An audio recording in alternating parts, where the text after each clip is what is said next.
예, 기도하고 시작하겠습니다. 하나님 아버지 감사드립니다. 저희들 아무것도 아닌데 사랑하셔서 예수님의 십자가의 피로 저희 용서하시고 자녀 삼아 주셨습니다. 감사드립니다. 저희들이 기도하면 들어주시고 또 성령을 우리 안에 내주하게 하셔서 여기까지 인도하신 것 모두 하나님의 은혜입니다. 저희들 범사에 감사하며 항상 기뻐하며 쉬지 않고 기도하며 오늘을 살고 또 내일과 영혼을 살게 하시옵소서. 강의 시작됩니다.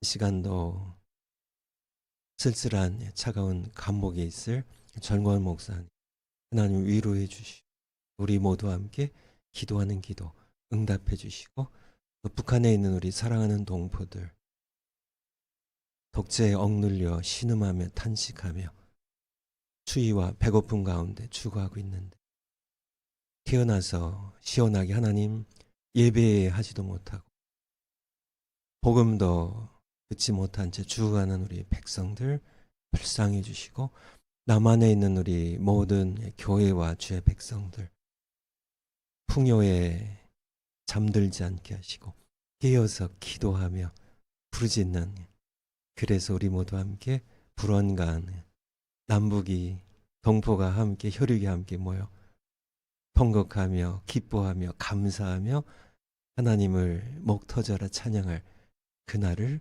속히 주시옵소서. 감사드립니다. 그래도 하나님 계셔서 우리가 세상 둘러보면 모두 절망의 어두운 뿐인데 실망하며 좌절할 뿐인데 정말 우리의 가슴이 답답하고 분통이 터져서 참 어떻게 정신 차리고 살 수가 없는 그런 환경인데 하나님 계셔서 저희들에게 소망이 있고 이 소망이 산 소망이기에 저희들 감사드리며 예수님 이름으로 기도하옵나이다. 아멘. 예, 벌써 이제 12월 벌써 21일이네요. 벌써 여러분들 한 해 동안 하나님 은혜 가운데 잘 지내셨죠? 올해는 어떻게 이게 시간 가는 걸 잘 모르겠어요. 이게 연말인지 뭐 이게 지금 이렇게 세월 가는 걸 왜 그러나요? 여러분들도 그러시나요? 세월 가는 거를 이게 그렇잖아요. 성탄절이면 성탄절에 그 어려서부터 우리가 경험했던 분위기가 있잖아요. 연말에 분위기가 있잖아요. 이거는 뭐 코로나로 인하여 그렇기도 하고 또 이 좌파 정부에 하는 일들도 그렇고 이게 참 답답하기도 하고 그래도 하나님께서 우리와 함께 하시니까 우리 하나님은 전능하신 하나님이시니까 하나님께서 일하시고 계시고요.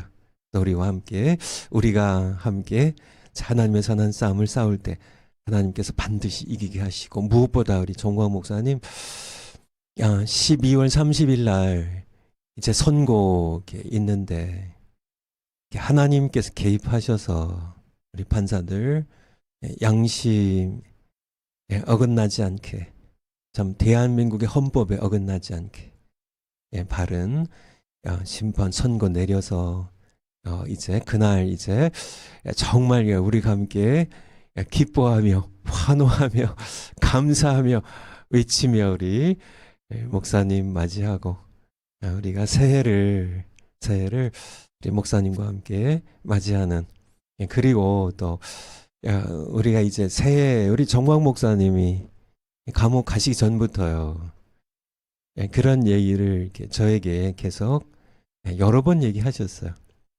이제 다른 길 없다고 이것 저 일 다 이렇게 해봤는데 결국은 성령 운동밖에 없다고. 이제 제가 이제 미국 들어가기 전에 너 갔다 오면 우리 이제 성령 운동하자고 복음 가지고 성령 운동하자고 그래서 교회 살리면 교회가 살면 조국이 살고 조국이 살면 북한 동포도 살리고 우리가 함께 하나 되어서 전 세계를 향하여 복음 들고 다시 오실 예수님 오실 길을 닦는 그런 선교의 민족으로 선교의 한국으로 나아가는 저희 교회와 또 우리 정광 목사님 될 것입니다. 함께 기도해 주시고요. 그래서 제가 예상하기에는 이제 오늘, 내일, 모레 이게 3일 안에 아마 성령의 은사가 끝나고 이제 그동안 좀 이렇게 제가 길게 늘렸던 부분이 좀 있어서 좀 더 예상보다 길어졌지만은 성령론이 끝나게 되겠습니다. 그래서 지난번에 우리 성령 은사 이제 들어갔는데 우리 파워포인트 한번 올려주세요. 성령 은사 7번째입니다. 6번째가 성령의 열매였었죠. 7번째 성령의 은사, 카리스가 은혜라는 그레이스라는 뜻이고요. 카리스마 하면은 은혜의 선물, 은사, 기프트라는 뜻이고, 카리스마에 타를 붙이면 복수가 돼서 성령의 은사들, 기프트, 복수가 됩니다. 정의에 대해서는 그 다음 파워포인트 한번 보여주실까요? 사랑의 은사, 정의. 누구의 선물인가요? 성령의 선물이에요. 성령의 선물. 요번에 성탄절이고 또 연말 연초인데 여러분들 부모님께 선물하시나요? 자녀들에게 선물하시나요? 아내에게, 남편에게 선물하시나요? 성령을 이렇게 선물한다면 능력만큼 하는 겁니다. 내 능력이 요거밖에 안 되면 그것만큼만 하는 거예요. 그쵸? 가난한 아빠는 자녀들에게 조그만 선물하는 거고요. 부자 아빠는 큰 선물, 능력이 되니까, 사랑하니까, 많이 주고 싶으니까. 능력만큼. 그렇다면 성령은 능력이 얼마나 크실까요? 성령의 능력은 전능하신 제3위의 하나님이시니까요. 그러니까 한이 없으시니까 이 은사의 그 크기에 대하여 이것은 우리가 생각하는 것보다 엄청난 귀한 선물입니다. 성령의 은사를 귀한 것이 성령께서 주신 선물입니다. 그분이 주신다면 그렇잖아요. 누가 나를 별로 사랑하지도 않고 능력도 이렇게 많지 않은 분이 저에게 선물한다면 이렇게 큰 선물 할 수 없죠. 그분이 하고 싶어도.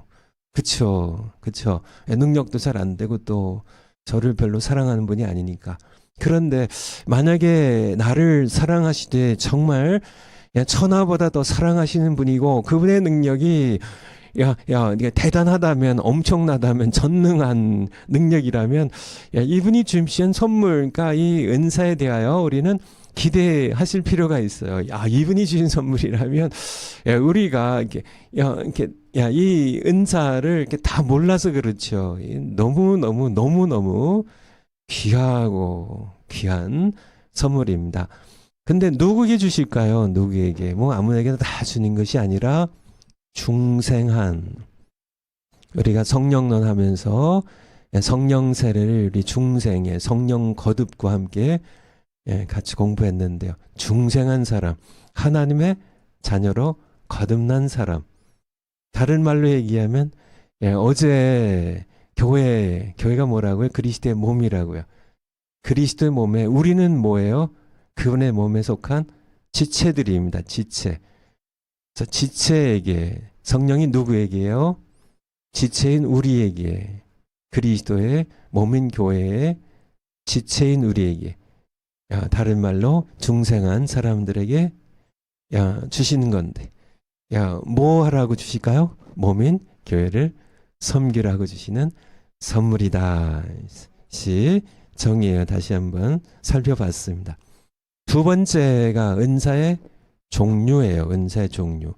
그래서 그 다음 파워포인트 올려주실까요? 은사의 종류에서 저희가 이렇게 5군데를 지난주에 다 이렇게 함께 읽었습니다. 다 읽었어요. 고린도전서 12장 8절에서 10절까지 몇 개의 은사가 나왔어요? 지식의 말씀의 은사, 지혜의 말씀의 은사 쭉 살펴봤었죠. 9가지 은사가 나왔죠. 그리고 같은 12장 28절부터 30절까지 8가지 은사가 나오고요. 로마서 12장 6절에서 8절까지 7가지 은사가 나왔어요. 뭐 몇 가지 은사가 나왔는지 이거는 뭐 잘 몰라도 돼요. 사실 이런 은사들이 있었다는, 오늘날도 이런 은사들을 주신다는 그것만 우리들이 분명하게 알면 돼요. 알면 됩니다. 에베소서 4장 11절에 보면 우리 목사와 교사를 한 가지 은사로 한다면 4가지죠. 아니면은 5가지로. 그리고 베드로전서 4장 10절에서 11절 보면 말에 속한 은사들, 뭐 예언, 방언, 통역, 가르치는 은사 이런 것들이 이제 말에 한 그룹으로 이렇게 뭉뚱그려서 그룹으로, 또 한 그룹은 봉사하는, 서 이제 뭐 다스리는 은사, 뭐 이렇게 병 고치는 은사, 뭐 섬기는 은사, 그런 것들을 이렇게 그룹으로 나눠서 우리에게 말씀해 주고 계세요. 그래서 제가 이 강의를 준비하면서 이렇게 제가 이렇게 요즘 강의를 이제 다음에 이제 구약 개론할 때도 마찬가지지만은 어떤 책을, 다른 분들의 신학자들이나 뭐 목사님들의 책을 전혀 제가 다 미국에 두고 왔어요. 다 미국에. 그리고 여기에 갖고 질 않았기도 했고, 또 여기에 제가 책들을 갖고 있어도 아마 보지 않았을 겁니다. 앞으로 구약 개론을 할 때도 마찬가지고요. 제가 이렇게 사실은 솔직하게 말씀드리면 2주 전에 지난주 말고 그 전주에 제가 우리 이렇게 서울의 고속버스 터미널, 강남 고속버스 터미널 앞에 거기 큰 기독교 서점들이 있어요. 거기 제가 전에 이렇게 자주 이렇게 다니던 곳이 침례교 교단에서 하는 건가요? 그 요단 출판사라고 있어요. 거기에서 좀 구약 개론을 좀 준비하기 위하여 제가 이렇게 좀 그래도 제가 여러분들에게 더 나은 강의를 하는데 도움이 혹시 되지 않을까 싶어가지고 가서 이제 구약에 관한 여러 책들을 이렇게 쭉 둘러봤습니다. 근데 다 훌륭한 책들이죠. 귀하고 훌륭한 책들입니다. 많은 것들을 배울 수 있는 책들인데 제 마음에 드는 책이 없었어요. 사실은 그래서 몇 권 좀 살까 하다가 못 사고 딱 한 권을 제가 사긴 샀는데요. 그리고 이제 제가 그 이후로 이제 2주 전부터 구약 개론을 이제 기도하면서 준비하고 있는데, 그 책을 한 권 사긴 샀는데 그 책을 사실은 참고를 하지 않고 있어요. 읽지 않고 있어요. 그냥 덮어놓고 있어요. 물론 귀한 목사님이 쓰신 귀한 책입니다. 그럼에도 불구하고 그냥 제가 지금까지 기도하면서 하나님께서 그렇게 하라고 하신 대로 제가 그동안 우리 미국에서 교회에 하나님의 백성들 양떼를 섬길 때 했던 것처럼 성경과 기도만으로 우리 구약 개론들 성령이 친히 가르치실 거고요. 그래서 그분이 인도하신 대로 정말 이렇게 기도하면서 이렇게 좀 정리하고 있는데, 그래서 이제 뭐 조금 다른 방향으로 지금 이야기가 나갔는데, 이제 구약 창세기 하면 창세기를 이렇게 공부하는 동안에 여러분들이 한 번, 2번, 1장부터 50장까지 3번, 4번, 5번 같이 읽으면서 함께 그 창세기를 통하여 우리에게 주시는 하나님의 메시지를, 하나님의 말씀을, 나를 변화시키고 교회를 변화시키고 내 가정과 자녀들에게 복을 주시는, 참 한국 교회를 변화시킬, 우리 족을 변화시킬 수 있는 하나님의 말씀들을 창세기를 통하여 함께 여러분과 제가 함께 성령님의 인도하심 따라 함께 배워가는, 그래서 제가 이렇게 한 2주 동안 구약계를 준비하면서 제가 엄청 은혜를 지금 받고 있어요. 그래서 그 은혜를 우리가 함께 나누고 또 여러분들이 함께 공부를 하셨으면 좋겠어요. 또 마찬가지입니다. 이 성령론 이제 마무리하면서도 마찬가지예요. 성령론도 제가 이렇게 전에는 이제 제가 여름에 우리 조직 신학 할 때 루이스 벌커프 박사님이죠, 교수님 진 책 가지고 했는데 그때도 물론 성경에서 성령이 말씀하신 하나님의 말씀을 중심으로 하고 루이스 벌커프의 저신학 책을 이제 보조 교재로 썼지만은 이제 요번 성령론 할 때는 그냥 아무 책을 제가 참고하지 않고 있어요. 아무것도 그냥 성경과 기도로. 그래서 여러분들도 같이 이 성령론을 그렇게 공부해 주셨으면 좋겠어요. 우리가 지식을 더 많이 쌓으면 뭐 하겠어요. 또 지나가면 다 잊어버려요. 그것이 내 삶을 바꾸진 못해요. 신학교에서 많은 거 배우셨죠. 저도 신학교에서요. 한국에서 한 군데, 미국에서 두 군데 신학교 공부를 이렇게 그래도 많이 했는데 다 그것들이 지식으로 있다가 망각 속으로 사라졌을 뿐이에요.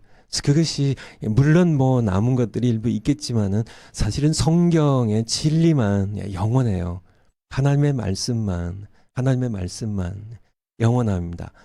그래서 이 하나님의 말씀, 성경을 기도하면서 성령 인도하심 따라 제가 이렇게 딴 얘기가 갑자기 됐는데, 그래서 은사의 종류를 제가 이제 여러분들과 같이 보았던 이 성경 구절 이렇게 일일이 제가 보면서 제가 이렇게 정리를 한 겁니다. 그래서 제가 뭐 이전에 이제 우리 여러 신학자들의 책을 보면서 읽었던 그런 뭐 기억들이 남아 있기 때문에 뭐 어떤 분은 뭐 19가지라고 하시고 또 어떤 분은 또 뭐 21가지라고 하시고 뭐 이렇게들 하시는데 그거는 충분히 이해해요. 왜냐하면 가르치는 은사와 교사를 분리시키면 19가지가 되고요. 뭐 이런 식으로 할 수 있기 때문에 그래서 제가 그런 것들 이렇게 다시 참고하지 않고 성경을 통해서 한번 정리를 해보니까 18가지더라고요. 그래서 이 시간에 간단하게요. 시간이 그냥 이번 주에 가능하면 끝내려고 하기 때문에 간단히 설명드리면 한번 올려주세요. 은사 종류. 그래서 첫 번째가 지혜의 말씀 그리고 지식의 말씀입니다. 고린도전서 12장 8절에 이렇게 성령의 은사를 이렇게 얘기하시면서 지혜의 말씀, 지식의 말씀 한번 고린도전서 12장 8절 한번 잠깐 볼까요? 고린도전서 12장 8절. 어떤 이에게는 성령으로 말미암아 지혜의 말씀을, 어떤 이에게는 같은 성령을 따라 지식의 말씀을. 이것이 9가지 성령의 은사를 열거하면서 이제 뒤에 이제 병 고친 은사, 뭐 방언의 각종 방언 말하는 은사, 통역 은사 이렇게 쭉 나오는데요. 처음에 나온 것이 지혜 은사와 지식의 은사예요. 그래서 이 지혜의 말씀의 은사와 지식의 말씀의 은사, 요것이 무엇인지 여러분들에게, 그럼 여러분들이 이게 어떻게 틀려요? 이게 무슨 은사예요? 성령이 주신 은사는 분명한 은사인데, 그렇지 않아요? 분명한 은사인데 여러분들이, 그러니까 이게 아까 말씀드린 것처럼 성령이 우리를 사랑하셔서 그분의 이렇게 능력의 규모로요, 하나님 차원의 선물이니까 이게 굉장히 귀한 말씀이고 귀한 은사거든요. 근데 이게 이해를 못하니까 이게 지혜의 말씀 은사를 받고도 받은 줄도 모르고 지식의 말씀 은사를 받고도 받은 줄 모르는 분들이 많으시니까 그것에 대해서 좀 설명드리는데요. 이것이 어떤 은사고 어떻게 틀린가. 잠언 1장 7절 한번 올려주세요. 잠언 1장 7절. 잠언 1장 7절. 뭐 여러분들 잘 아신 말씀입니다. 잠언의 중심 구절이에요. 여호와를 경외하는 것이 지식의 근본이오늘. 미련한 자는 지혜와, 이게 지혜라는 말이 나오고요, 지식이라는 말이 나옵니다. 그래서 일단은 여호와를 경외하는 것이, 하나님을 두려워할 줄 아는 것이, The fear of the Lord is the beginning of knowledge. beginning, 지식의 시작은, 근본은 여호와 하나님을 fear, 두려워할 줄 아는 것. 야, 그것이 지식의 근본이에요. 야, 우리 같은 잠언 9장 10절입니다. 같은 잠언 9장 10절 보면 여기 보면 조금 다르게 나와요. 여호와를 경외하는 것이 앞에서는요 지식의 근본이라고 했는데요. 그쵸? 1장 7절에는 지식의 근본이라고 했는데 여기서는 조금 다르게 나와요. 여호와를 경외하는 것이 지혜의 근본이라고, 또 걸어가신 자를 아는 것이 이게 지식입니다. 이게 knowledge, 명철인이라고.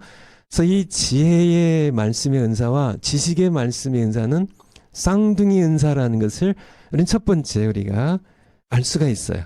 그래서 이렇게 여호와를 경외하는 것이 지식의 근본이고 동시에 여호와를 경외하는 것이 지혜의 근본이라면은 지식과 지혜와 지식은 어떻게 틀린가? 그대로입니다. 지식은 knowledge, 아는 것이에요. 그래서 여호와 하나님은 우리가 두려워해야 할, 경외해야 할 대상이라는 것을 아는 것은 지식이고요.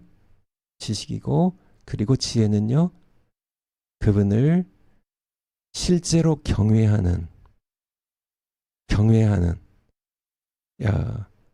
아는 것을 내가 순종으로, 삶으로, 행동으로 옮기는 것이 바로 지혜예요. 여러분들, 조금 이해가 되시나요? 신명기 8장 3절에 보면 우리가 주일 설교로 사람이 덕으로만 산 것이 아니요, 여호와 하나님께서 40년 동안 광야의 길을 이스라엘 백성을 걸어가게 하시면서 그들을 낮추시고 줄이게 하시고 그들도 알지 못하고 그들의 열조도 알지 못하던 만나를 먹이신 것은 딱 한 가지입니다. 사람이 덕으로만 산 것이 아니요, 여호와의 입에서 나온 모든 말씀으로 사는 줄을 너희로 알게 하려 하심이니라. 이것을 아는 것이 지식이라면 내가 덕으로만 살지 않고 여호와의 입에서 나오는 하나님의 말씀, 성경을 먹고 사는 것이 지혜라는 것이에요. 이렇게 지난달에 우리가 함께 신명기 8장 3절 말씀, 주일 설교 말씀으로 함께 들었죠. 깨닫는 것은 지식의 말씀의 은사를 통하여 우리가 가르치기도 하고 깨닫기도 하는 무슨 지식에 관련된 겁니다. 아, 그렇군요, 하나님. 사람이란 존재가 바로 하나님께서 그렇게 세상에 많은 그런 동물들, 피조물들 지었지만은 덕만 있으면 사는 존재들이지만은 사람은 하나님의 형상대로 지어져서 덕분만 아니라 하나님의 입에서 나오는 말씀도 먹어야 사는 존재라는 지으셨군요. 이것을 아는 것, 이것이 지식이라면요, 내가 하나님의 떡만으로 산 것이 아니라, 근데 여전히 떡만 먹고 살아요. 하나님 말씀 안 먹고도 아침 잘 먹고 편하게 하루 시작해요. 그러면 지혜가 없는 분입니다. 내가 그 말씀을, 지식의 말씀을 통하여 내가 배웠으면, 깨달았으면, 알게 되었으면 내가 그 말씀에 순종하는 것이 지혜예요. 그것이 명철이에요. 그것이 바로 지혜의 말씀의 은사입니다. 우리 성경에 우리 마태복음 28장 20절 한번 보죠. 마태복음 28장 20절. 마태복음 28장 20절. 여러분들 이미 암송하는 구절이죠. 내가 너에게 분부한 모든 것을, 예수님께서 공생애 동안의 제자들에게 분부한 모든 것을 가르쳐가 바로 지식의 말씀이에요. teaching, 지키게 하라, 순종하게 하라. 이것이 지혜의 말씀이에요. 여러분들 구별하시겠죠? 예, 어제 주일에 이렇게 우리에게 주신 그런 말씀이 교회란 뭔가요? 교회는 건물이 아닙니다. 여러분들 아시죠? 예수님의 몸이에요. 예수님의 몸이에요. 예수님의 몸에 지체인 우리가 함께 머리신 예수님 중심으로 그의 이름으로 함께 우리가 모이면 우리가 교회예요. 우리가 교회. 그러니까 교회는 모여야 교회라고요. 지체가 모여야 몸이 되는 것처럼 지체가 흩어지면 죽음입니다. 지체가 모여야 한 몸이 되는 것처럼 교회는 모여야 머리신 예수님께 연결되어 모여야 교회예요. 모여야 교회입니다. 그리고 이 교회의 이런 속성상 예배는 모여야 예배라고 이렇게 말씀드렸습니다. 그래서 그것을 아는 것은 지식이 교회가 그렇군요. 교회가 건물이 아니군요. 교회는 바로 지체인 우리가 예수님의 이름으로 모이면 많이 모이면 큰 교회고요. 최소 단위는요. 2-3 사람이라도 함께 모이면 예수님이 거기에 머리로 계셔서 교회 되게 하시고 그들의 드리는 예배가 부부가 둘이 무릎 꿇고 예배 드리더라도 예배되게 하신다는 이것을 아는 것이 지식이라면요. 그것의 말씀에 순종하는 것이 그것이 지혜임을 이것이 쌍둥이에요. 이게 알아야 순종하게 되니까 지식이 있어야 가르치시면 이제 지키게 되는 거죠.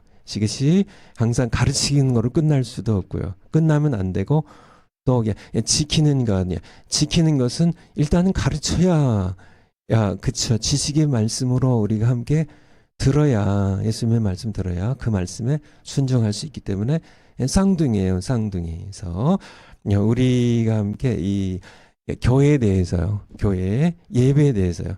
에클레시아에 대하여 이렇게 말씀드린 것처럼 어셈블리라고 함께 모여야 된다고요. 그래서 예배관에서도 마찬가지입니다. 예배관에서도 예배 드리다가 이렇게 조시는 분이 계신데요. 저는 이렇게 목회하면서요. 그냥 졸더라도 교회 와서 졸라고 이렇게 얘기는 했지만은 사실은 예배 때 조는 분들은 예배 구경하는 분들입니다.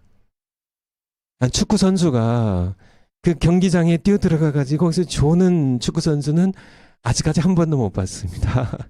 자기가 관객이기 때문에 조는 거예요. 관객이기 때문에. 근데 축구 선수가 거기서 졸 수가 없죠. 정신 바짝 차려야 되는데 전능하신 우주의 창조자 영광의 하나님께서 그 예배를 보고 계신데 그것을 받으시려고 그것을 받고 계신데 거기서 어떻게 졸아요. 관객이니까 목사님 하십시오. 전 좋습니다. 이렇게 그쵸. 근데 너무 그러는 분들이 많다는 얘기죠. 여러분들 찬송 드리다가도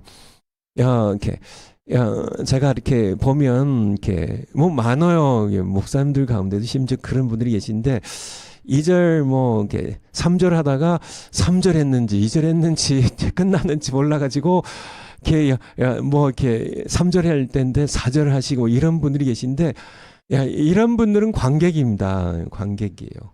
딴 생각하고 찬송하다가 하나님께 지금 찬송 드리는데 이렇게 어떤 분이 독창이나 합창이나 이런 거 하다가 하는데 그냥 관객 속에서 구경하는 분들이 괜찮겠지만은 거기에 나가서 딴 그런 것을 이렇게 한다면 그거는 본인이 관객으로 생각하는 착각이 뿐이죠.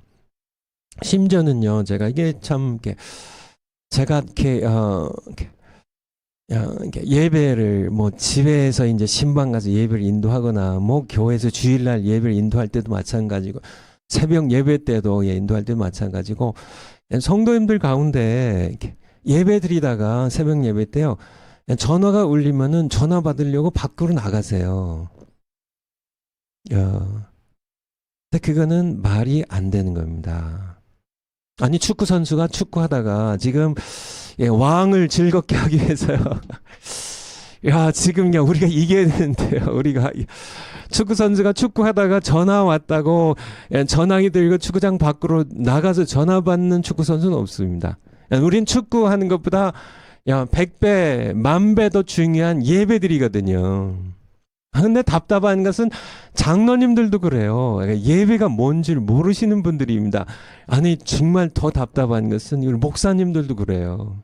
목사님들도요, 은퇴하신 목사님들 가운데 제가 여러 뵀습니다, 실제로. 이게 예배 드리다가 목사님들 모여서 예배 드리다가 전화 오면은 전화 받으려고 밖에 나가요. 그래서 이거는 이렇게 이해는 해요. 우리가 그러니까 예배가 뭔지를 우리 한국 교회 전통부터 이렇게 우리 과거의 초기에는 그렇지 않았죠. 그렇지만은 이제 130년 전 초기에 성령이 강하게 임하시고 초기는 그것이 전화기도 없었지만은 그렇지는 않아도 정말 하나님께 온 마음과 힘과 정성을 다해서 하나님께 예배드렸지만은 그 이후로 자꾸 이게 사탄과 세상이 예배를 변질시키는 이 코로나가 예배를 변질시키는 그래서 우리가 이렇게 코로나 감염되지 않게 해서 예배 자리를 이게 예배 안 드려도 되고 세상이 자꾸 예배를 선택 사항으로 드려도 안 드려졌는데 왜 이렇게 구역구역 예배를 드리려고 하냐 이렇게 계속 핍박을 하고 자꾸 무너뜨리고 심지어는 이름난 목사님들 가운데도 자꾸 예배를 무너뜨리고 변질시키는데 이렇게 동조해가지고 그렇게 하는데 이것은 정부에 굴종하는 건가요? 아니면은 예배를 몰라서 그런 건가요? 참 답답하고 답답하네요. 그래서 예배가 무엇인지에 대하여 우리가 지난 주일날 분명하게 예배가 무엇인지 우리가 하나님의 지식의 말씀입니다. 지식의 말씀 들었어요. 이제는 지혜의 말씀이 역사할 시간이에요. 그래서 예배가 무엇인지 정말 우리가 목숨 걸고 지켜야 할 예배입니다. 우리에게는 사실 목숨보다도 중요한 거예요. 초대교회 성도님들은 예배를 드리기 위해서요. 예배를 드리기 위해서 그를 목숨을 걸었고 실제로 수없는 사람들이 예배 드리다가 체포돼 가지고 그렇게 순고를 모진 고난과 고문과 정말 불태워 죽이고 그렇게 채찍으로 치고 십자가 못 박아 죽이고 그런 것들이 예배입니다. 어제 주일 예배 때도 말씀드린 것처럼 우리 존재 목적이에요. 저리문답 1번 문항이잖아요. 사람의 제1년 목적이 무엇이냐고요. 하나님을 영화롭게 하고 예배죠. 영화롭게 하고 그를 영원히 즐거워하는 것. 이 예배입니다. 하나님을 기뻐하고 즐거워하는 이 예배. 우리 존재의 목적이 이사야서 43장 21절 봤잖아요. 내가 나를 위하여 나를 찬송 부르게 하기 위하여 내가 창조한 그 백성을 오게 하라고 하신 말씀처럼 이것을 우리가 실천하는 순종하는 것이 바로 지혜의 말씀이에요. 지혜의 말씀이에요. 그래서 이 은사입니다. 이 은사. 목사님들도 그렇고 교사들도 그렇고 선교사님도 그렇고 구역장도 그렇고 평신도 지도자들도 그렇고 또 복음 전하는 모든 분들마다 지혜의 은사와 지식의 말씀의 은사를 말씀에 관련된 겁니다. 모두 지혜의 말씀의 은사, 지혜의 말씀에 더 하나님의 말씀을 순종하게 하는 그런 말씀의 은사입니다. 그리고 하나님의 말씀을 알게 하는, 깨닫게 하는 그런 말씀의 은사는 지식의 말씀의 은사입니다. 이것을 여러분들도 꼭 사모하셨으면 좋겠어요. 사모하셨으면 좋겠어요. 세 번째가 우리 믿음의 은사인데, 믿음의 은사. 아까 보았던 대로 믿음의 은사인데 고린도전서 12장 9절에 고린도전서 12장 9절에 믿음의 은사인데요. 다른 이에게는 같은 성령으로 믿음을. 믿음, 이게 믿음도 은사입니까, 목사님? 근데, 이렇게, 성경에서 하나님 말씀하셨잖아요. 믿음도 성령의 은사예요. 근데, 이 믿음의 은사는, 우리가 예수님 믿고, 하나님이 세상을 이처럼 사랑하사 독생자를 주셨으니 이는 그를 믿는 자마다, 그 믿음하고 조금 다른 거예요.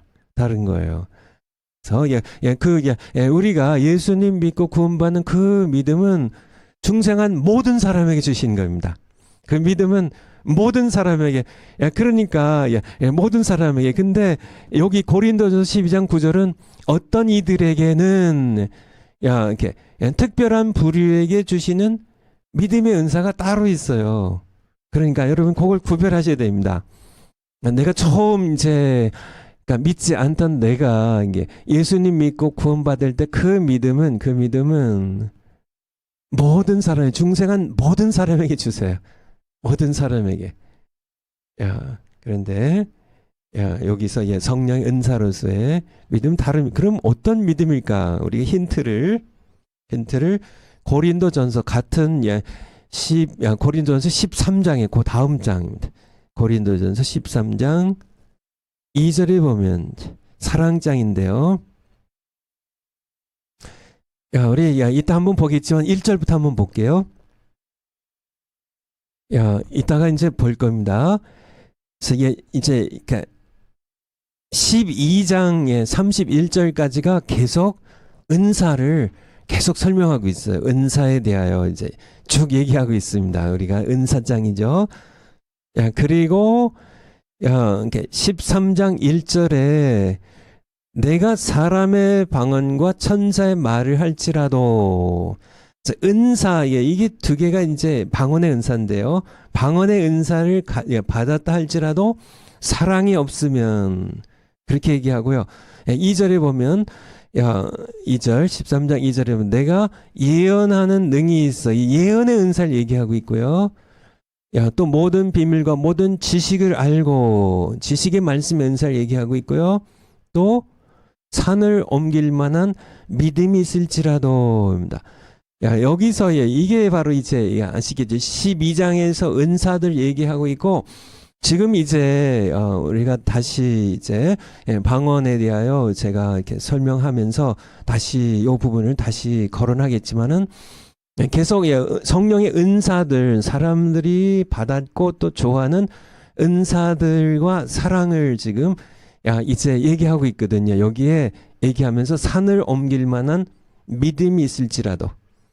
그래서 여기서의 믿음은 산을 옮길 만한 믿음에, 여기에 나와 있는 것처럼 능력을 행하는 어떤 기적을 행하는 믿음입니다. 그런 은사예요. 그러니까 여기 세 번째 믿음의 은사는 무슨 은사라고요? 산을 옮기는 만한 그런 믿음이 있을지라도, 그런 은사가 믿음의 은사. 어떤 은사요? 산을 옮길 만한 그런 믿음의 은사가 있을지라도. 사랑이 없으면, 이게 사랑이 없으면 3번 반복되고 있는데요. 나중에 얘기 드리기로 하고요. 그래서 여기서의 믿음은 내가 예수님 믿고 거듭나는, 구원받는 그런 믿음이 아니라, 그것은 모든 중생한 자들에게 보편적으로 모두에게 주시는 그런 믿음이고, 여기서의 믿음은 기적을 행하는 그런 어떤 정말 이렇게 인간의 힘으로는 가능치 않은 것을 믿음으로 행해내는 그런 은사입니다. 놀랍지 않을까요? 믿음의 은사입니다. 대체 인간의 힘으로는 불가능한데요. 믿음으로 산을, 거센 파도를 막기도 하고, 폭풍을, 참 거센 고난의 폭풍을 막기도 하고, 믿음으로, 그런 믿음입니다. 이적을 행하는 은사에 대하여 말씀하고 계십니다. 네 번째가, 다시 우리 은사 종류 한번 올려주실까요? 네 번째가 병 고치는 은사입니다. 성경 구절을 그냥 찾아보지 않을게요. 그냥 준비되셨으면 올려주셔야 되고요. 병 고치는 은사입니다. 병 고치는 은사. 뭐 이거는 여러분들 설명 안 드려도 아시겠죠. 다섯 번째는요. 능력 행하는 은사입니다. 능력 행하는 은사. 그래서 믿음의 은사와 이 능력 행하는 은사가 쌍둥이에요. 쌍둥이에요. 그렇지만은 구별하고 있어요. 그래서 믿음으로 이적 표적을 행하는 은사, 믿음의 은사고요. 또 능력을 행하는 은사를 또 성령께서 주실 수 있어요. 이것도 여러분들 충분히 이해할 수 있다고 보고요. 여섯 번째가 뭐예요? 예언의 은사입니다. 예언의 은사. 예언의 은사. 이것은 이제 따로 별도로 제가 다시 설명드리기로 하고요. 일곱 번째가 영들 분별하는 은사입니다. 이게 이 시대에 정말 필요한 은사예요. 여러분들 이런 은사를 좀 사모하시면 좋겠어요.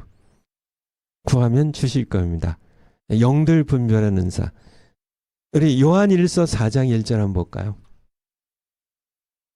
요한일서 4장 1절.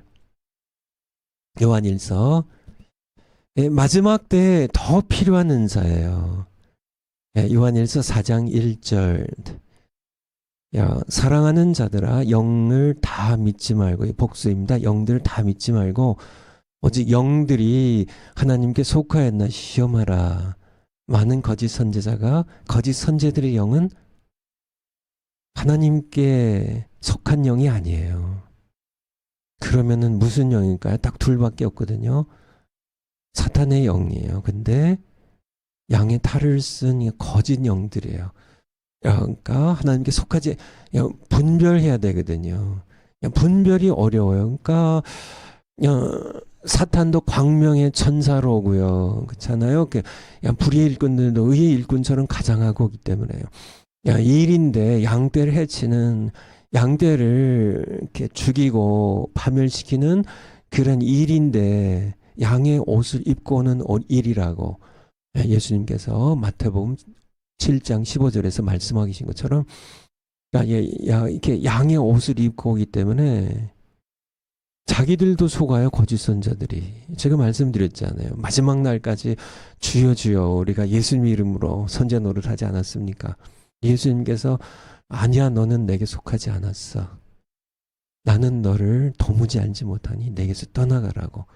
이렇게 자기들도 속고 양떼도 속이고 같이 소경들을 인도하는 것처럼 함께 파멸의 구덩이에 빠지는 이 거짓 선자들을 우리가 분별해야 되는데, 그들의 영을 분별하는 그런 은사예요. 이게 정말 꼭 필요한 은사입니다. 꼭 필요한 은사예요.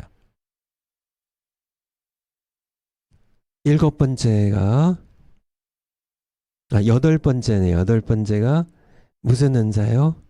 방언의 은사. 이것도 이렇게 따로, 왜냐하면 성경에서 방언의 은사와 예언의 은사를 성경에서 따로 14장에서, 고린도전서 14장에서 따로 설명하고 있기 때문에 저도 따로 설명하는 겁니다.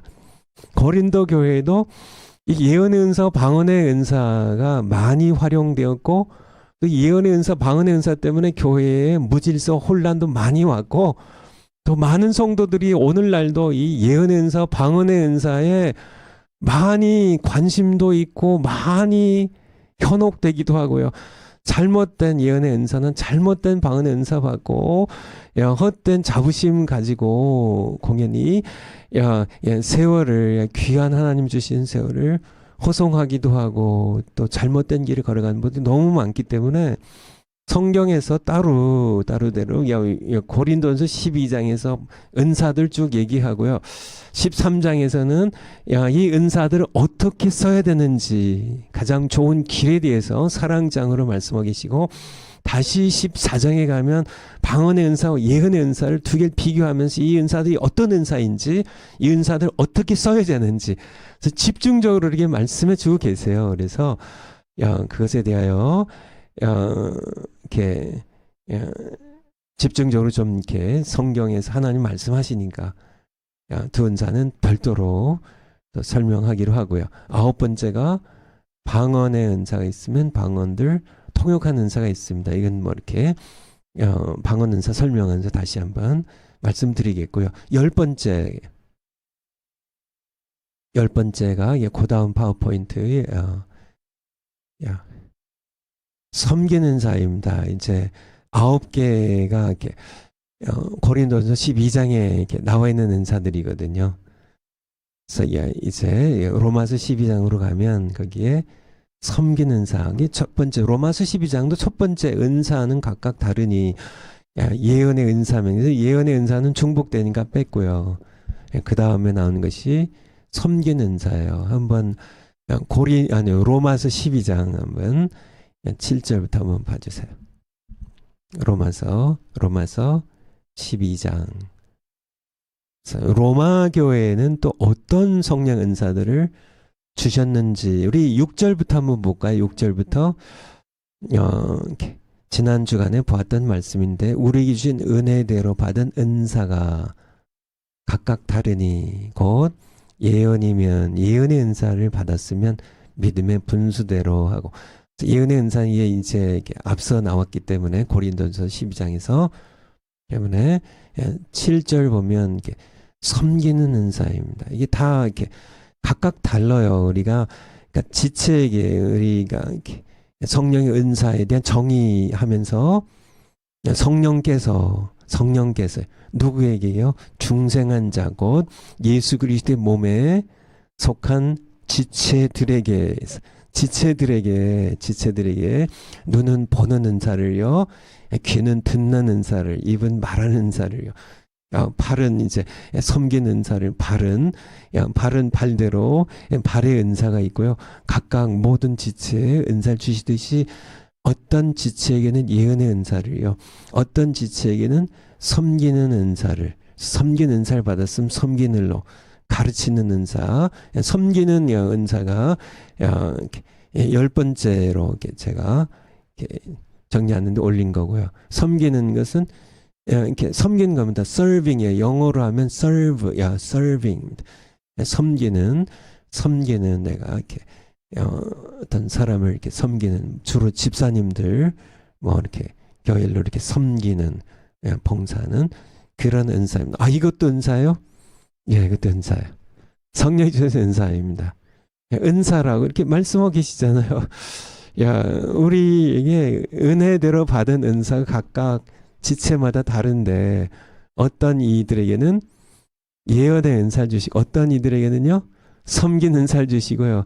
또 그 다음에 나오는 것이 가르치는 은사예요. 가르치는 은사도 이렇게 이따가 이제 그 다음에 이제 제가 이렇게 재능과 은사를 좀 비교 설명하겠지만은 재능으로 가르치는 분이 계시고요. 성령의 은사로 가르치는 분이 계세요. 근데 정말 신령한 역사를 일으키는 분들은 재능으로 워낙 가르치는 재능이 있어요. 그런 분이 맺는 그런 열매는 지적인 열매를 맺지만은 성령의 은사로 가르치는 분은 신령한 열매를 맺어요. 죽은 영혼이 살아나서 거듭나기도 하고 하는 것이 그것이 바로 은사의 성령이 주신 은사입니다. 12번째가 그러니까 위로하는 은사예요. 이 로마서 12장에 8절에 나와 있는 은사인데 바로 그러니까 이렇게 위로하는 바나바가 이렇게 바라는 뜻은 아들이란 뜻이고 나바가 위로하는 자라는 뜻입니다.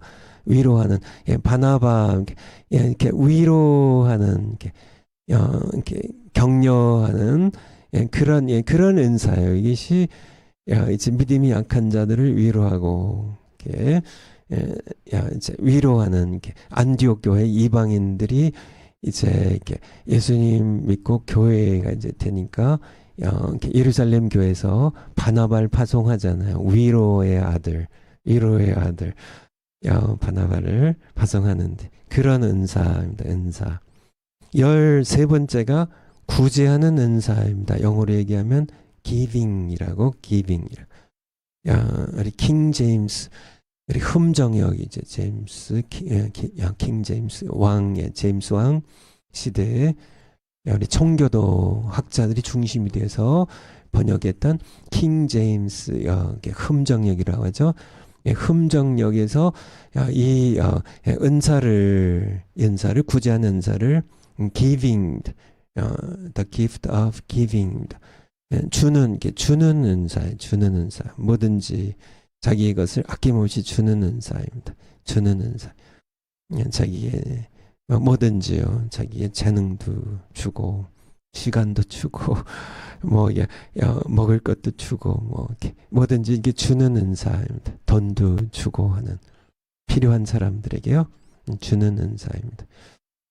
14번째가 다스리는 은사입니다. 다스리는 은사. 이 은사를 누가 받아야 될까요? 교회 장로님들이에요. 이것이 가버닝 혹은 롤링입니다. 이렇게 다스리는 우리 장로님들을 칠이 장로님이라 그래요. 칠이가 다스린다는 겁니다. 그래서 교회를 잘 다스려서 교회를 화평케 하고 또 이제 사탄의 모든 세력들, 이단의 세력들이 들어오지 못하도록 교회를 잘 다스리는 그런 은사에 대해서 여러분들이 쉽게 이해할 줄 알고요. 15번째가 긍휼을 베푸는 은사입니다. 긍휼을 showing mercy, 자비를 showing, 보이는, 베푸는, 돕는 은사로 그렇게 여러분들이 이해하시면 되겠습니다. 16번째가 사도예요. 사도에서 우리 성경 한번 찾아보죠. 고린도전서 12장 28절. 고린도전서 12장 28절 29절 두 번 나오는데요. 여기에 다시 이제 은사들을, 성령 은사들을 다시 말씀하고 계신데, 하나님이 교회 중에 몇을 세우셨으니 첫째 은사는 사도요, 둘째 은사는 다 하나님의 선물입니다. 이것이 우리가 노력해가지고 시험 봐가지고 따는 게 아니고 다 하나님의 선물이에요. 사도요, 둘째는요 선지자요, 셋째는요 교사예요. 교사. 그 다음은요 능력. 이게 은사예요. 앞서 봐줬죠. 능력해가는 은사입니다. 그 다음은요 병 고치는 은사예요. 그 다음은요 서로 돕는 은사예요. 돕는 거 이거 은사인가요? 로마서 12장에서 봤잖아요. 이게 돕는 은사입니다. 이게 돕는 은사. 그 다음에요 다스리는 은사예요. 이것도 이거 은사 로마서 12장에서 봤잖아요. 다스리는 은사예요. 다스리는 은사예요. 그 다음에요 또 방언하는 게 은사예요. 여기에 이제 로마서 12장에 있는 여러 은사들도 또 고린도전서 12장 앞에 8절부터 9절 10절에 나와 있는 이 은사들을 여기서 다시 얘기하고 있는데 여기에 무슨 은사가 나와요? 사도라는 은사가 나와요. 그 다음 29절에 다 사도겠느냐? 29절입니다. 다 사도겠느냐? 다 선지자겠느냐? 다 교사겠느냐? 다 능력을 행하는 자겠느냐? 아니란 얘기입니다.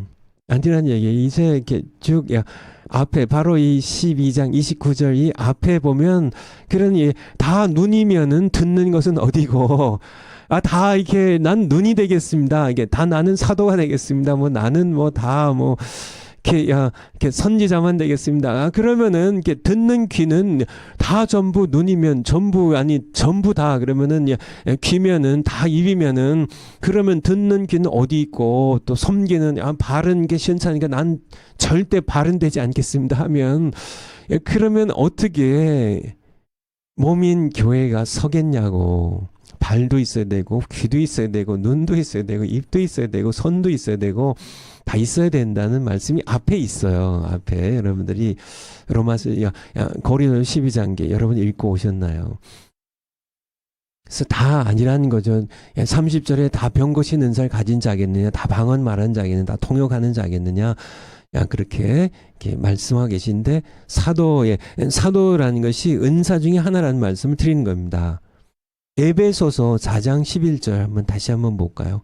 에베소서 4장 11절. 에베소서 4장 11절. 그가 예수님께서 혹은 사도로 은사예요. 은사의 부르심입니다.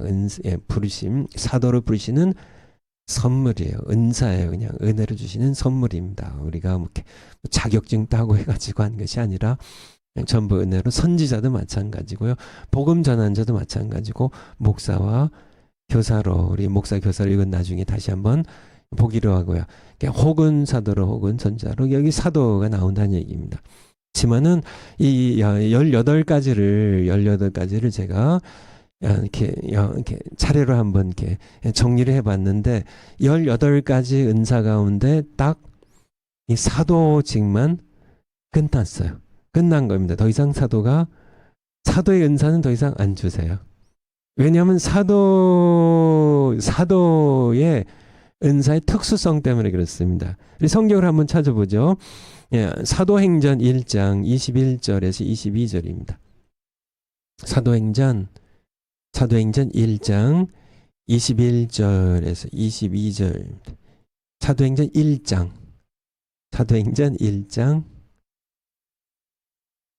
21절에서 21절부터요. 이러함으로 지금 이제 가론 유다 얘기를 한 겁니다. 지금 이제 예수님 부활하시고 승천하신 후에요. 승천하셨습니다. 그래서 예수님이 이제 사도행전 1장 9절에서 승천하셨어요. 이제 승천하신 후에 이제 11사도가 함께 모여서 얘기하는 겁니다. 이제 자리가 하나 비었잖아요. 12사도인데요. 그래서 이제 그 20절에 보면 이제 타인에게 취하게 하소서 해서 이제 사도직 하나 결혼이 생긴 거를 채우는 얘기예요. 21절에 이러함으로 요한의 세례로부터 우리 가운데서 올리워 가신 날까지 주 예수께서 우리 가운데 출입하실 때 22절 올려주세요. 그 다음 절 항상 우리와 함께 다니던 사람 중에 하나를 세워 우리로 더불어 예수의 부활하심을 증거할 사람이 되게 하여야 하리라 하거늘. 이것이 사도의 의미입니다. 사도란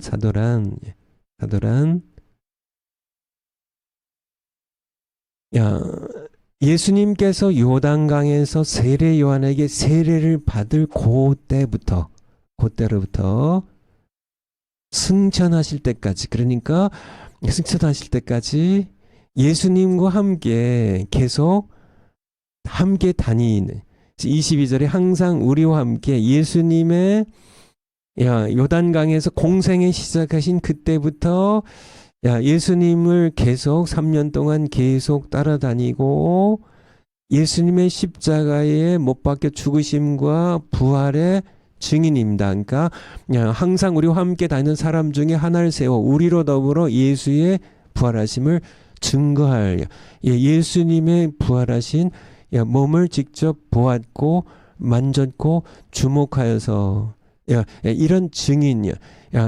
이게 사도예요. 무슨 얘기인지 아시겠죠? 그래서 넓은 의미로 뭐 이렇게 사도 얘기를 하지만은 가능하면 그냥 이렇게 성경적으로 이 말씀대로 했으면 좋겠어요. 사도는 그래서 딱 이렇게 뭐 이렇게 13명도 되고 뭐 500명도 되고 뭐 그 시대도 있고 이 시대도 있고 그런 것이 아니라 딱 12명이에요. 12명인데 한 명 결혼되니까 한 명 채워놨을 뿐입니다. 뭐 예수님 돌아가셨는데 우리 24명 뽑을까요? 뭐 그런 게 아니고요. 그 자격이 뭐예요? 자격이 예수님의 공생에 시작하시는 그 요단강에 세례 받으시는 심내요한에게 세례요한에게 세례 받으시던 그때로부터 승천하실 때까지, 우리 가운데서 올려가신 날까지 하신 말씀처럼, 이 모든 요 과정에 있어서 항상 예수님과 함께 지내었던, 그래서 이렇게 십자가 죽으심의 목격자입니다.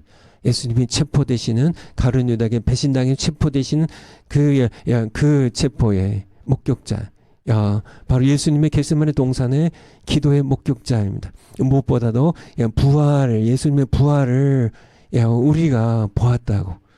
너희가, 당신들이 이 예수를, 하나님 보내신 그의 아들을 십자가 못 박아 죽였지만은 하나님께서 그를 살리신지라 우리가 증인이라고 그렇게 얘기할 수 있는 그 12사람이, 그래서 두 사람 가운데 바로 마띠아라는 사람을 가룟 유다 대신에 12명의 사도로 뽑은 겁니다. 이런 사도직의 특수성 때문에 그래요. 특수성 때문에. 그래서 그것 때문에 물론 사도 바울이 많은 이제 비난도 받고 뭐 사도 바울 당신은 12 사도가 아니니까 사도가 아니라는 그런 받았지만은 고린도전서 15장에 보면 나중에 또 이렇게 말씀드릴 기회가 있을지 모르겠지만은 사도 바울이 그런 얘기를 합니다. 만삭되어 태어나지 못한 나에게도 보이셨다고. 다메섹 도상에서요.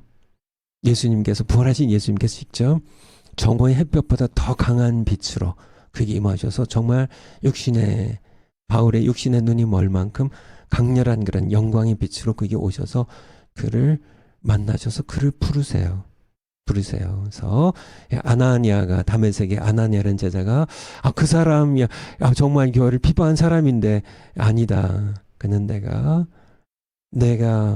이방인에 보내기 위하여 내 증인으로 보내기 위하여 내 사원으로 쓰려고 부른 그래서 특별히 사도 바울만큼은 예외가 되는 것이요. 부활하신 예수님을 직접 목격한 사람이에요. 나 같은 그런 만삭되지 못한 나에게도 그런 은혜를 주셨다고. 그렇게 한 가지 더 보면 요한계시록 21장 14절. 요한계시록 21장 14절. 요한계시록 21장 14절 보면은 거기에 그 성에 이제 거룩한 성이에요. 하늘로부터 내려오는 그리스도의 신부된 우리가 함께 영원히 거할 성입니다. 그 성에 성곽은 12기초석이 있고 그 위에 어린 양의 12사도 12 이름이 있더라 말씀하고 계신데, 그런데 사도들이 또 더 많이 추가되면 어떻게 될까요? 여러분들 이 시대에는 사도의 은사는 더 이상 주시지 않는 거로 그렇게 믿으시면은 좋을 것 같아요. 또 이견이 있는 분들 계시겠지만은 그냥 그대로 이렇게 성경 가르침대로 믿으셨으면 좋겠어요. 17번째 은사가 복음 전한 은사입니다. 복음 전한 은사. 우리 에베소서 4장 11절 아까 보았는데요. 혹은 어떤 사람에게는 사도로, 어떤 사람들은 선지자로요. 선지자. 복음 전은 어떤 사람들은 선지자, 예언의 은사를 받는 선지자로, 어떤 사람은 복음 전한 자로. 한번 올려주세요. 복음 전한 자로, 혹은 목사와 교사로. 이제 여기 17번째가 복음 전한 자고요. 18번째 마지막으로 목사인데요. 교사는 앞서 가르치는 은사에서 이렇게 합쳐서 했고요. 그래서 복음 전하는 건 여러분들이 더 이상 제가 설명 안 드려도 잘 이해하겠죠. 복음 전하는 은사예요. 복음 전하는 은사. 성령이 역사하시면 복음 전하는 은사를 이렇게 받은 게, 복음 전한 자는 능력이 나타나죠. 그쵸? 정말 도저히 믿을 것 같지 않은 사람이 이렇게 회개해요. 무디 같은 경우에 굉장히 성격이 괄괄하고 적극적이고 아주 활달한 성품이었어요. 그 전기 읽어보면. 그냥 술이 만취해가지고 길을 걷던 이런 사람이 가가지고 복음을 전했는데, 이 술 취한 사람이 대노를 합니다. 화를 그냥 막 버럭버럭 내고, 술 취한 데다가 또 성격이 안 좋은 사람이었지. 그래가지고 막 이렇게 무디를 이렇게 비난하고, 그 나중에도 뭐 이런 사람이 다 있냐고, 무디 친구에게 막 항의도 하고. 근데 시간이 이렇게 꽤 지난 다음에 무디의 집에 오늘 밤에 문을 두드리더라고요. 보니까 바로 술이 대취해가지고 그때 화를 냈던, 그 후에도 화를 냈던 그 사람이 어느 날 이렇게 잠을 자다가 하나님께서 그에게 무디가 전한 복음이 생각나게 한 겁니다. 회개하지 않으면 지옥 갑니다. 그때는 이게 술취 취했고 또 뭐게 믿지 않는 사람이니까 감박에 무슨 지옥은 하고 이렇게 무시했던 그런 사람이 그날따라 이렇게 하나님께서 직접 그의 영혼을 친히 조명해 주시니까 저희가 지옥 갈 것 같은 두려움 때문에요. 정말 한 심판하신 하나님에 대한 두려움 때문에 자기의 죄악이 너무 추하고 더러워서 설마 그날 밤에 그냥 견디지 못하고 무디 집에 와서 문을 두드린 겁니다. 야, 나 같은 죄인도 나도 용서받고 구원받을 수 있냐고. 시바로 복음, 대단한 복음 전하는 은사를 받은 분이죠. 무디는. 그는 목사가 아니었습니다. 복음 전환자였죠. 그래서 그런 은사, 이게 성령의 은사입니다. 이게 우리가 사모했으면 좋겠어요. 사모했으면. 마지막으로 목사예요. 목사. 목사로. 그래서 에베소서 4장 11절의 말씀인데요. 한번 그거 그 파워포인트 한번 띄워주실까? 거기 제가 파워포인트 그 목사 그냥 그대로 띄워주세요. 맨 밑에 거기에 목사. 헬라어로 제가 그 영어 알파벳으로 옮겼는데 보이맨입니다. 보이맨. 이것이 pastor. 그리고 이 의미가 보이맨, pastor의 의미의 shepherd라고 shepherd. 이게 여호와는 나의 목자신, 이게 목자예요. 양치는 목자.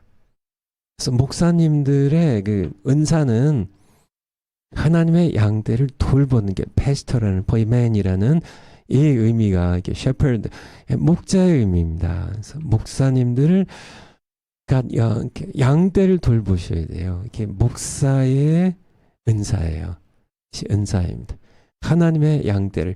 예수님께서 이제 세상 떠나기 전에 요한복음 21장에 보면 이제 갈릴리 호수에서 디베랴 해변가, 갈릴리 호수 디베랴 해변가에서 제자들에게 나타나시잖아요. 밤새 고기 한 마리 못 잡았는데 이제 예수님 말씀하셔서 이렇게 그물을 내린 다음에 153마리인가요? 큰 물고기들을 그물이 찢어질 만큼 잡게 하시고 예수님께서 이제 올라와 보니까 이제 예수님께서 숯불도 펴놓으시고 생선도 구워놓으시고 떡도 구워놓으셔서 먹이신 다음에 예수님께서 베드로를 지목하여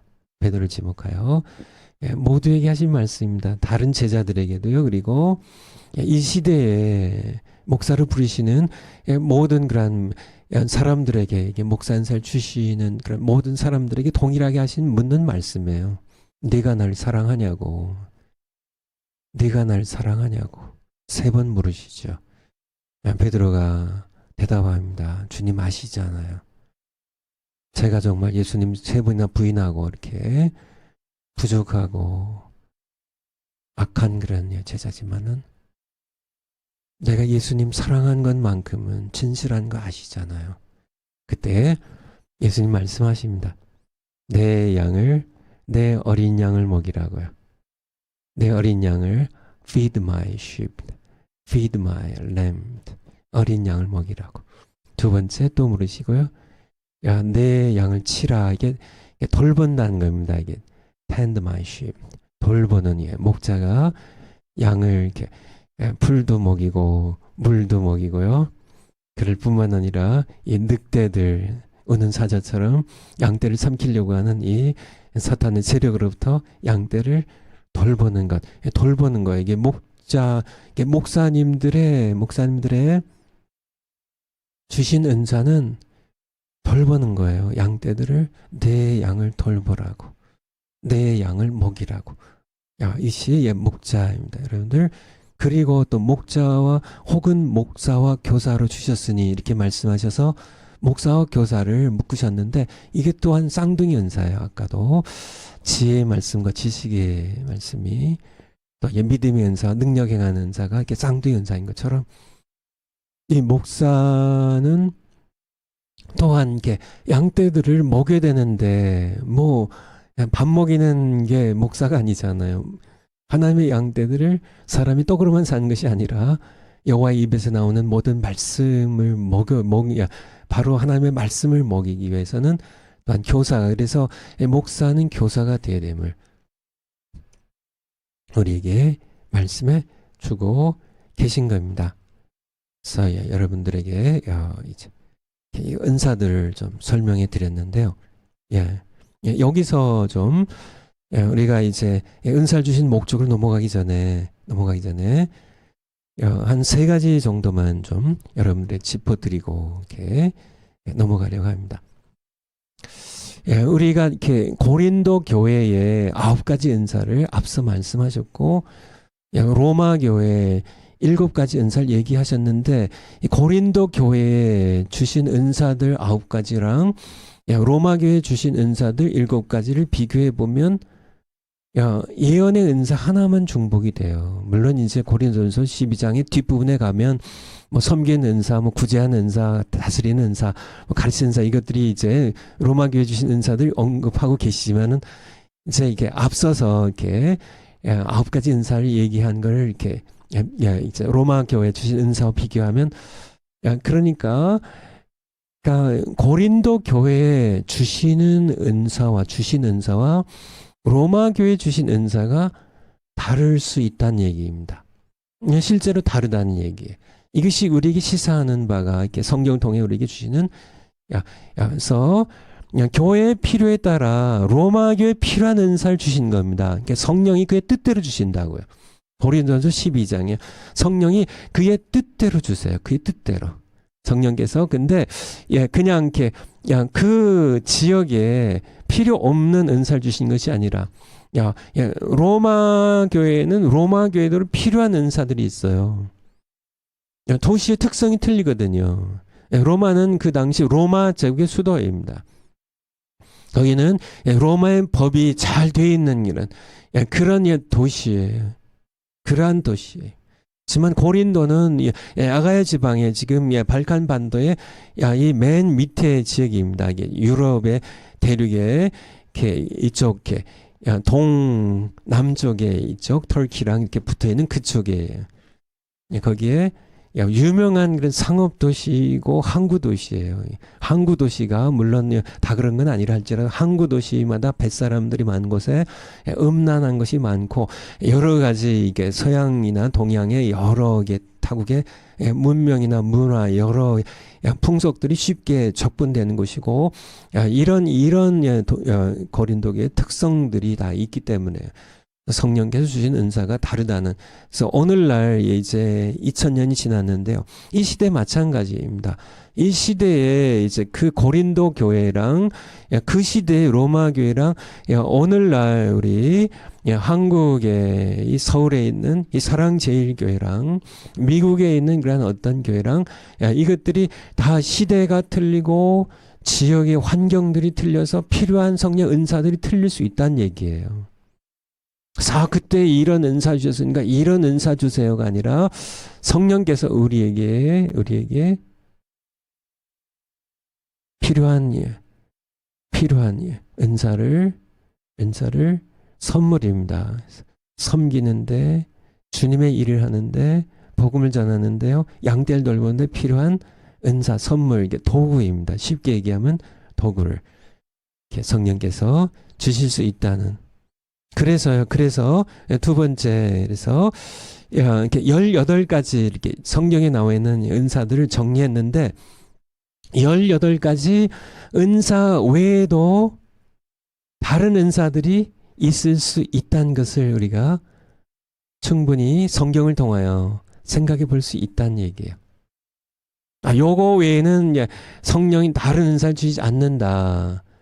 이 아니라 교회마다 다른 은사를 주시니까 이 시대에 필요한 은사를 성령께서 우리에게 얼마든지 하나님의 말씀을 가르치게 하기 위하여 참 우리가 영적 싸움을 싸우게 하기 위하여 영적 분별의 은사를 주실 뿐만 아니라 주님을 섬기기 위하여 또 다른 은사를 얼마든지 주실 수 있다는 것을 우리는 생각해 볼 수 있는데요. 예를 들어서 고린도전서 14장 15절입니다.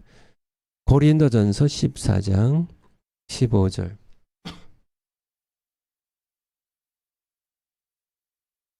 여기 보면 그러면 어떻게 할꼬? 내가 영으로 기도하고 또 마음으로 기도하면 내가 영으로 찬미하고. 그래서 여기서 이제 내 마음으로 기도한 것은 우리의 이성의 기도입니다. 영으로 기도한 것이 이것이 방언이에요. 이따 나중에 그 14절에 나오네요. 내가 만일 방언으로 기도하면, 방언의 은사를 가진 사람은 영으로 기도해요. 15절에 방언으로 기도하면 나의 영이 14절에 내가 만일 방언으로 기도하면 나의 영이 기도하거니와. 이게 방언의 은사인데요. 제가 이제 방언 은사 이렇게 얘기할 때 말씀드리겠지만은 15절에 가면 그러면 어떻게 하고 내가 영으로 기도하고, 이게 방언의 은사예요. 그런데 내가 영으로 찬미하고, 이게 나오니까요. 그러니까 영으로 기도한 것이 은사라면, 방언의 은사라면 14절에 있는 것처럼 영으로 찬미한 것도 성령의 은사일 수 있다는 것을 우리는 이렇게 찾아볼 수 있다는 것이에요. 그래서 같은 장 14장 26절 보면 초대교회 이제 예배를 우리가 잠깐 16절 조금 내려가시면은 그런즉 형제들아 어찌할꼬. 너희가 모일 때 이제 고린도 교회 예배입니다. 고린도 교회 예배예요. 모여야 예배예요. 모여야 교회가 되고 모여서 드려야 예배가 돼요. 그래서 모일 때 교회가 이제 모여서 예배드릴 때 찬송시가 있어요. 가르치는 은사, 이게 은사입니다. 여러분 아시죠? 계시가 있어요. 이게 예언의 은사예요. 방언의 은사가 있어요. 통역의 은사가 있어요. 다 은사들인데 여기에 찬송이 들어가 있다는 얘기예요. 그래서 그러니까 이렇게 18가지 외에도 그러니까 이렇게 그 당시에 고린도 교회 주신 은사는 이렇게 이런 9가지 은사들이 있고, 그러니까 로마 교회 주신 은사는 이렇게 7가지가 이렇게 대표적으로 있는데, 보면 거기에 언급되지 아니한 다른 성령 은사도 있을 수 있다는 것을 여러분들이 지만은, 주시는 분은 반드시 성령이시고요. 받는 사람들은 중생한 예수님의 몸에 속한 지체들이고, 주시는 목적은 다시 이제 보겠지만은 몸을 섬기라고 주신 것임을 우리가 그것은 분명히 해야 된다는 얘기입니다. 마지막으로 한 가지 더 언급하고 싶은 것은 사도의 은사 외에 다른 모든 은사는 성경에서 금한 적이 없다는 얘기예요. 그래서 우리 그러니까 은사 중지론이라고요. cessationist라고 이게 은사가 중지됐다고 이렇게 주장하는 학자들이나 목사님들이 계신데요. 그래서 끝났다고요. 끝났다고. 제가 이게 여름에 우리 조직 신학할 때도 이렇게 말씀드려서 여기서 자세히 언급하지 않겠지만은 성경적인 근거가 빈약해요. 그러니까 좀 무리입니다. 그렇게 적용하는 것은 그것은 억지예요. 억지입니다. 그래서 여러분들이 그런 분들이 혹시 계시다면 저한테 항의할 필요는 없고요. 말씀하신 분은 하나님이시니까 하나님께 한번 항의해 보세요. 없습니다. 고린도전서 14장 1절. 고린도전서 14장 1절. 주로 이분들이 이게 끝났다고 하는 것이 방언의 은사, 예언의 은사, 병 고치는 은사, 이런 은사들이거든요. 14장 1절. 사랑을 따라 구하되 신령한 것을 사모하라고요. 특별히 예언을 하려고 하라고요. 하려고 하시는데, 아니 여러분들이 하나님이세요. 여러분들이 하나님을 막으세요. 성령이 주시는데요. 성경에 여러분들이 솔직하게 해요. 성경에 예언의 은사를 이제 끝났다고 하신 말씀이 직접적으로 기술되어 있는 데 있으면 한번 찾아보세요. 제가 성경을 여러분도 다 보셨겠지만은 없어요. 여러분들이 이렇게 추측해가지고 바울 사도의 초기 서신에는 나와 있지만은 후기 서신은 안 나와 있으니까 이게 없어진 게 아니냐 이런 식으로요. 뭐 사랑은 언제까지나 끊어지지 않지만 뭐 지식도 패하고 방언도 패하고 예언도 패하고 온전한 것이 올 때는 근데 온전한 것이 온 거는 정경의 완성이라고 해석은 여러분의 해석이고요.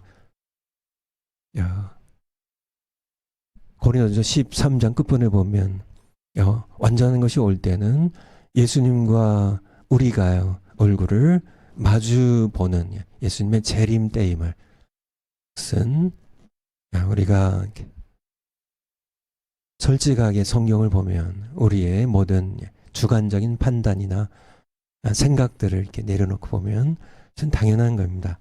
성경에 고린도전서 14장 39절 같은 장 14장 39절 그런즉 형제들아 한번 같이 한번 읽어볼까요? 시작. 그런즉 내 형제들아 예언하기를 사모하며 방언 말하기를 금하지 말라고. 아니 하나님께서 금하지 말라고 하셨는데 왜 여러분들이 금하세요? 그래서 방언의 은사할 때 위험성에 대해서 제가 충분하게 이제 뭐 내일이 될 것 같은데 말씀드리려고 하는데요. 위험성이 있어요. 교회를 무질서하게 할 수 있어요. 그래 이런 것들 제가 내일 설명드릴 텐데 그런 것 때문에 옛말에 구더기 무서워서 장 못 담그면 어리석다는 얘기죠. 그래도 장은 담궈야 된다는 얘기입니다. 말씀하셨으면 예언의 은사 받기를 사모하라고 하셨으면 사모해야 되고요. 방언 말하기를 금하지 말라고 하셨으면 금하지 말아야 되는 겁니다. 우리는 순종할 뿐이에요. 우리가 하나님의 자리에 앉아서 우리가 하나님 노릇하는 것은요. 내가 성경을 다 해석하고 다른 사람들의 성경 해석은 틀리고 우리는 성경을 우리 마음대로 해석하지 않습니다. 그냥 성경에 말씀하신 대로 성경에 말씀하시면요. 우리가 다 이해하는 못한 것도 있고 제가 다 이해 못한 것도 있습니다. 그렇지만 저는 제가 이해 못한 거 있으면 그냥 놔둬요. 억지로 해석하다가 망하지 않고요. 성도님들 괜히 잘못된 길로 소경처럼 인도하지 않고요. 그냥 제가 이해 못하면 그냥 놔둡니다. 하나님께서 언젠가 그분이 누굴 통해서든지 저를 통해서든지 말씀하시고 깨닫게 하실 거고 그때 우리가 선포하면 되는 겁니다. 아니면 성령께서 친히 직접 우리가 몰라도 진리의 길로 인도하실 테니까요. 그것에 대해서 우리는 분명하게 알아야 됩니다. 우리가 은사 맞아요. 위험성이 있어요. 우리가 질서 있게 품위 있게 우리가 정말 이렇게 말씀하신 대로 이제 방언과 예언의 은사 설명하면서 제가 직접 우리 고린도전서 14장 통하여 말씀드릴 거고요. 한 가지 더 말씀드리고 끝나면 우리가 청교도 신학원인데요. 우리 청교도 우리 성령론 이렇게 시작하면서 말씀드린 것처럼 청교도의 성령론에 가장 중요한 것이 뭔지 아세요? 성령님의 주권을 제한하지 말라는 겁니다. 성령께서 그분이 주권자세요. 우리는 따라갈 뿐입니다. 그분이 주시면 우리는 받는 겁니다. 그분을 우리가 감히 제한하는 이런 은사는 교회 혼란을 오니까 이 시대는 이렇게 해서 우리가 이거는 그만하는 게 좋겠다. 그것은 우리는 그것을 결정할 권한도 없고 그러한 위치에 있지도 않다는 얘기입니다. 그래서 그것을 우리가 분명히 하셨으면 좋겠어요. 기도하겠습니다. 하나님 아버지, 저희들 성령님께서 주시는 대로 저희들 받되 더 큰 은사를 사모하며 그것이 내 훈장이나 자랑거리가 아니라 주님의 몸된 교회를 겸손히 섬기기 위하여 주신 그러한 귀한 선물로 받들어서 저희들 주의 귀한 백성들 양떼들 먹이기도 하고 돌보기도 하고 섬기는 저희들 되겠습니다. 저희들 늘 붙잡아 주세요. 우로 치우치지 않고 좌로도 치우치지 않고 말씀 붙잡고 곧장 예수님과 함께 아버지의 원하시는 진리의 길을 걸어가는 저희들 모두 되게 해주시옵소서. 예수님의 이름으로 기도하옵나이다. 아멘. 예, 감사드립니다. 잘 들어주셔서 내일 뵙겠습니다.